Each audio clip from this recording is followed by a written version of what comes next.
We are very fortunate this morning to have Roger Royse speaking to us about the legal structures involved in equity instruments with corporations. Roger has his own firm, Royse Law Group, and he's on the peninsula as well as many locations. He started out locally with Berliner Cohen and GCA Law Group, Law Partners, and the New York City office of Milbank, Tweed, Hadley, and McCloy. Roger is an active member of the American Bar Association and Business Law section. He has his law degrees from the University of North Dakota and New York School of Law. So we really appreciate Roger speaking to us and look forward to what he has to say. Thanks for coming.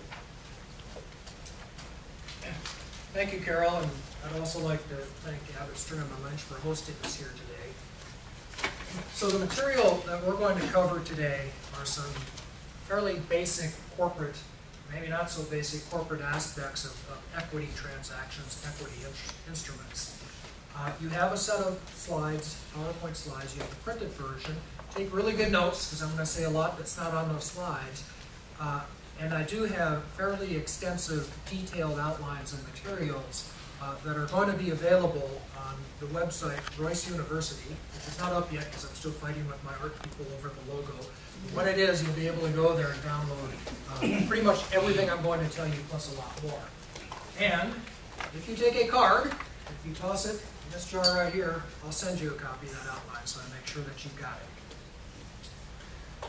So a couple years ago, I was involved in a transaction where it was a preferred stock financing, and we did the transaction. I didn't know a whole lot about the investor other than that their money was green. And sometime after the transaction, we got a call from the accountant for the investor. He said, "Oh, we got a big problem." He said, "We've got I think it was 4943. We've got a UBTI problem here because this preferred stock they got was voting, and I didn't know it was voting." So I didn't know they were getting voting preferred stock in this transaction. And at the time I thought, well, that's odd because I've been doing this, for more years than I'm going to tell you, but I've done lots of these, maybe hundreds of them. I don't think I've ever seen non-voting preferred. And it occurred to me that we as tax people, we have to be good corporate people as well. And you as accountants probably have to also have some basic understanding of the corporate law aspects of these transactions as well. So I think this is really instructive, not only for you as accountants, but also, and I'm primarily a tax lawyer, it's also good for us as tax lawyers to be good corporate people as well. And that's what we're going to cover here today, is kind of the basic corporate aspects of equity finances. I'm not going to talk too much about tax. This is just corporate, although I probably won't be able to help myself. At some points through here, I'll note some of the bigger issues, but primarily I just want to go through some of the basics. So, stepping back and taking I guess a bigger chunk. The first question we're going to ask when a company goes out to do a financing is, what is it they need? What type of security? And this is something that it's a question that you may get even before company counsel gets, is how should we capitalize? Should we do debt? Should we do straight debt, bank debt? Can we even get bank debt? Convertible debt or preferred stock? I'm going to focus mostly on preferred stock, but I want to say a few words about debt. We're not going to talk about bank debt. That's a whole other discussion. But some of you may be familiar with the concept of venture debt, which is out there. And the distinguishing factor is that it usually bears a relatively high interest rate. It always comes with warrant coverage, sometimes a lot of warrant coverage, and it's always secured. And venture debt will typically be used in a company that has valuable technology that can actually serve as security. And you understand risk-reward analysis, and the idea behind venture debt is that the risk is relatively high, much higher than bank debt, but there's enough security so it's a little less risk than equity risk. And the returns are less than equity. And it's a negotiated process, and the warrants usually will determine that process. Convertible debt is what we are doing a lot more these days than in the past. And just to step back a minute and give you a sense of what the market looks like in my neighborhood, Palo Alto, most of the time. Because of Web 2.0, every financing we do doesn't have to be $5 or $10 million. I have companies that get rolling on a couple $100,000, right? They're much smaller. It doesn't take that much money to launch an internet company these days. In fact, I have one client who, when I saw him 2 or 3 years ago, it's a game company. He needed $10 million because he needed $1 million to go buy a software tool. And Go ahead. okay. Just need to say okay. Needed $1 million to buy a software tool, and he needed this, and he needed that. Well, in 3 years, that software tool is now, you know, tens of thousands of dollars, and he doesn't need $10 million to launch his game. He needs, you know, I saw him last weekend, and he said a couple $100,000 is all it takes. So there's that sort of thing going on in the market. Financings are much smaller. Well, as the size of the financing comes down, the transaction costs have to come down too. Because clients don't want to pay lots and lots of money doing due diligence, figuring out valuation if they're only putting $100,000 in a company. So there's the system that has sort of evolved is the idea of convertible debt. And the idea was that, gee, we don't have to value the company. We'll loan you the money, Mr. Portfolio Company, and you will either repay us back or we'll just convert this debt to equity when you finally do an equity financing. You know, when the big boys come in and actually do give you millions of dollars, when you do that, you know, that big launch out into the market where you do need the big money.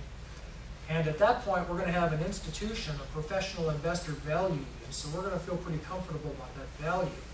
And to reward us for getting in early, you'll give us a discount. So the debt will convert at a discount. Usually, well, these days it's a little less than 20% because the market's a little frothy, but usually it's about 20% discount.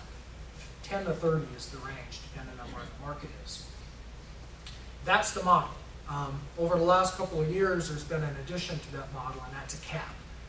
Because what our investors have found is that when they do these deals, they work against themselves because they're working really hard as investors to increase the value of the company. Well, what does that mean? That means when the debt converts, they get a smaller percentage because the value's gotten higher. So you see the disconnect. So finally, people wised up and said, however, there's a cap. You know, the value when we convert is going to be no more than X dollars. So that's the convertible debt model. It is by far the most commonly used these days in the angel world for sure, but also with a lot of the VCs, who have also lowered their expectations. By the way, I'm talking to a lot of VCs these days who 5 years ago, oh, it had to be millions and millions of dollars or they weren't interested. And now it's, well, you know, we'll do a convertible debt round. We'll do lots of them. Preferred stock, which is what we're going to spend most of our time today talking about. In that, pure equity. And the thing to keep in mind, here's the first, I guess, practice point, is preferred stock, and I said I was going to talk about tax. Well, here I am. Preferred stock for tax purposes has a little different connotation than it does for corporate purposes. When you see the words preferred stock in the tax code, if you look carefully, oftentimes they mean limited. You know, they don't really mean preferred. It may be preferred, you know, it usually is, but it's limited in terms of how it can participate in corporate growth. Well, that's hardly ever what we mean in the Silicon Valley by preferred. We mean it gets a preference, but it oftentimes participates as well. It's what we call participating preferred. So there's a little bit of a disconnect, and I'm going to show you where that's important as we go through this. Because a lot of times people will freak out because, oh no, it's preferred, and there are these special 305 or OID issues with preferred. You have to think about it and look at it carefully and say, well, yeah, it's preferred, but it's not the kind of preferred that the tax code is really concerned about. When the tax code uses it, they're oftentimes saying, does it look a lot like debt? So just a heads up is some of the things we'll talk about. I guess the last point I'll make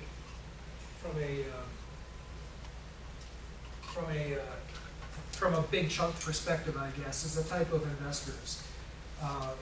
In my mind, there is sort of a progression with the typical startup company, and in my practice is mostly startup, closely held, in some middle market.